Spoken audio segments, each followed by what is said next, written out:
그 백성들을, 그 자녀들을 정말로 사랑한다면 하나님께서는 그 백성들을 어디로 이끌어 가시는 게 당연해요? 거룩함으로 이끌어 가시는 게 당연합니다.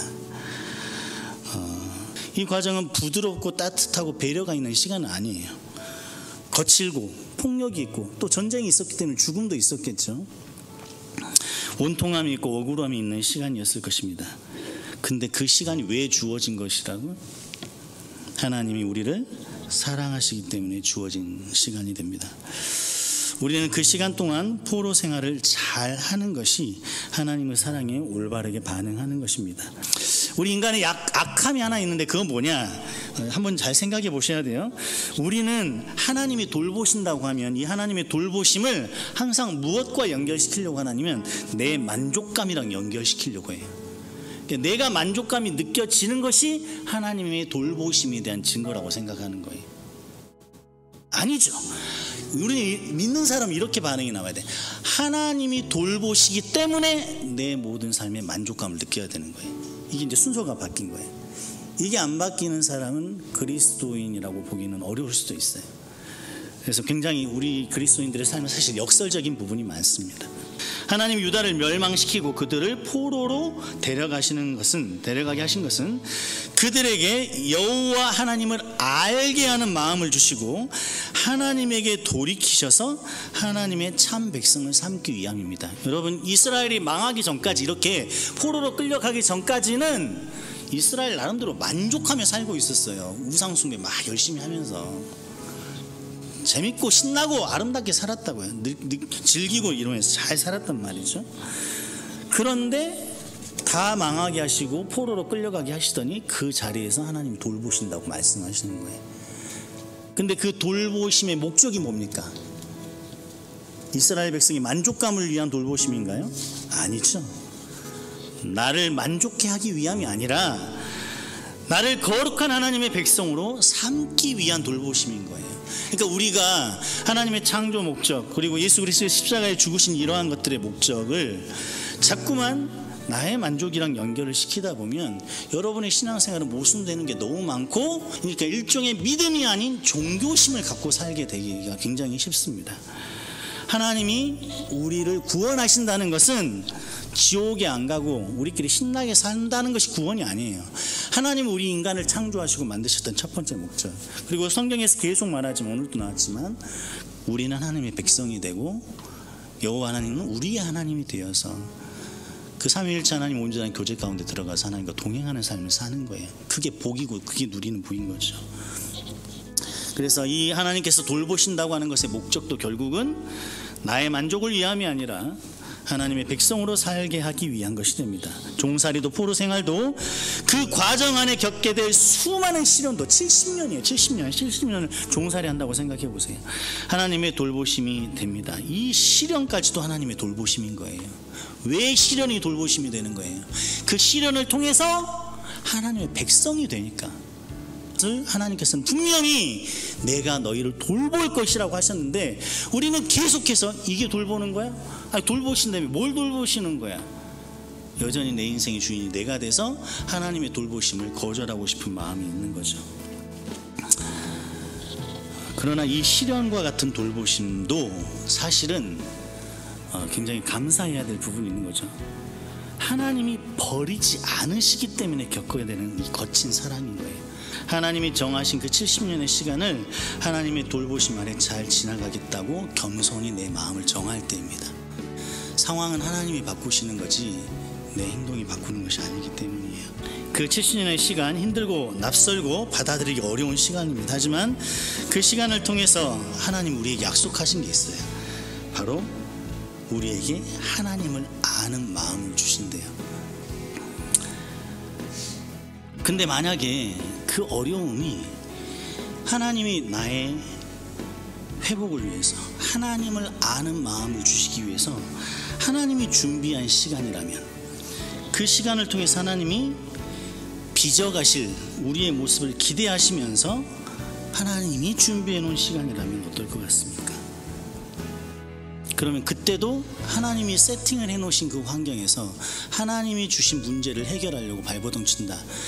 그것은 마치 포로 생활 못 해먹겠다, 빨리 전쟁을 도모해서 바벨론 왕의 목을 따고 다시 돌아가자. 시드기야가 저기 남아있으니까 시드기야로 한번 뭉쳐보자. 애굽의 등을 업고 한번 싸워보자. 이렇게 말하는 것과 똑같을 수 있는 것이죠. 만약에 그 시간이 하나님이 준비한 시간이라면 우리는 하나님이 빚어가실 나의 모습을 기대하면서 겸손하게 환경에 잘 순응하는 것이 하나님의 뜻인 것입니다. 하나님의 포기하지 않으시는 열심입니다. 하나님이 포기할 줄 모르는 사랑인 거죠. 그 말 안 듣는 이스라엘 백성을, 그 돌이킬 줄 모르는 완악한 백성을 보시면서 하나님이 뭐라고 부르고 있어요? 좋은 무화과 같이 돌볼 것이라고 했어요. 얘네들이 포로로 잡혀가는 순간 뭐 마음이 변했나요? 조금 전까지 우상숭배하던 애들이에요. 조금 전까지 하나님을 개무시하고 에레미야 말 개무시하고 어떻게 하면 같이 죽여버릴까 고민하던, 하나님이 말씀을 주신 그 선지자를 어떻게 하면 죽여버릴까 고민하던 애들이라고. 근데 그 악함이 극에 달아서 하나님 지금 걔네들을 멸망시켜서 포로로 끌고 가고 있는데, 그 모습을 보시면서 하나님이 뭐라고 하고 있는 거예요? 좋은 무화과라고 얘기하고 있어요.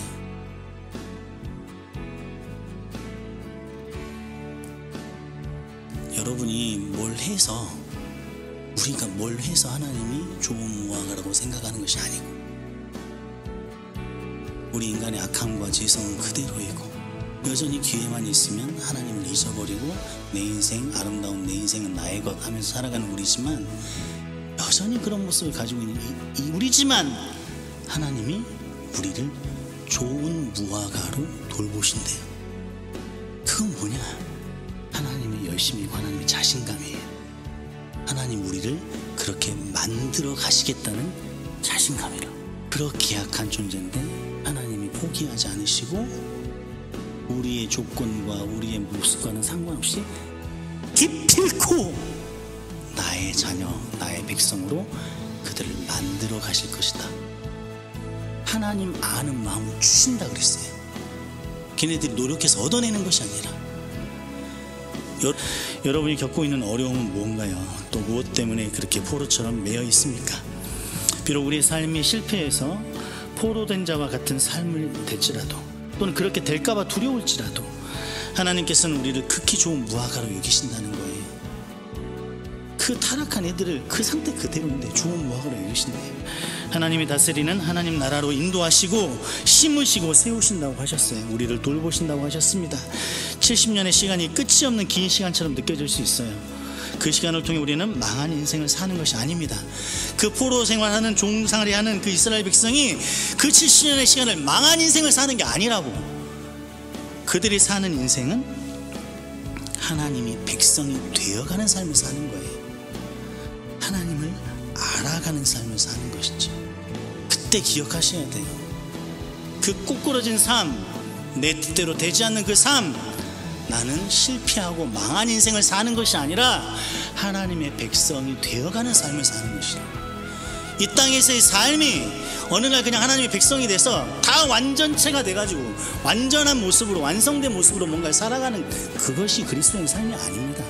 우리는 이 땅의 삶을 살아가는 동안 평생 동안 성화의 과정을 거쳐가면서 하나님의 아름다운 백성의 모습으로 변해가는 거예요. 실패의 삶의 현장에서 낙심이 되고 자신이 초라하게 느껴질지라도 절대로 나는 실패하는 인생을 살고 있다고 생각하지 마세요.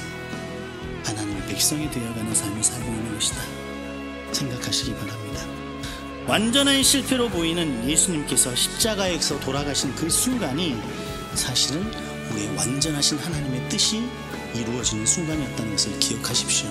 여러분의 잘못 때문에 입시에서 떨어질 수 있죠. 여러분이 노력 안 해서, 여러분이 준비 안 해서 취업에서 안 떨어졌어요. 그럴 수 있어요. 모든 게 우리 탓일 수 있어요. 그런데 그것이 누구 탓이냐보다 더 중요한 것은 하나님이 그 시간을 통해서 우리를 당신의 자녀로, 당신의 백성으로 빚어가신다는 거예요. 제발 원인이 뭔가, 내가 뭘 잘못했는가, 문제를 해결하기 위해서 그냥 혈안이 돼가지고 내 인생을 소진시키고 낭비하지 말고 나를 당신의 자녀로 이끌어 가고 계신 하나님을 바라보시면서 살았으면 좋겠습니다.